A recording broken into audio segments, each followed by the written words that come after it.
అందరికీ హాయ్ అండి. ఇప్పుడు వచ్చేసి అయితే ఇది blouse work blouse back neck అనేది ఎలా స్టిచ్ చేసుకోవాలి ఏంటి అయితే క్లియర్గా చూపిస్తున్నానండి. ఇది ఫుల్ వీడియో వచ్చేసి నేను కింద లింక్ ఇస్తాను, అందరూ చూడండి. ఎందుకంటే చాలా ఈజీగా మనకు వర్క్ బ్లౌజ్ ఉన్నప్పుడు చిన్న చిన్న టిప్స్ తోటి ఎలా కుట్టుకోవాలి ఏంటి అయితే నేను ఫుల్ వీడియో ఈ షార్ట్ పైనే ఇస్తానండి. ఒకసారి అయితే క్లిక్ చేసుకుంటే మీకు ఈజీగా అర్థమైపోతుంది ఎలా స్టిచ్ చేసుకోవాలి ఏంటి అనేది తెలుస్తుంది మీకు.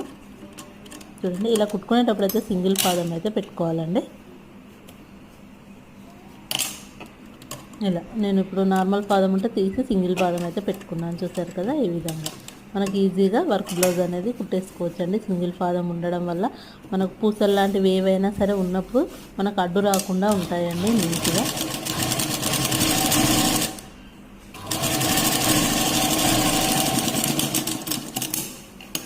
వీడియోని వస్తే లైక్ చేయండి, సబ్స్క్రైబ్ చేసుకోండి. Thank you for watching.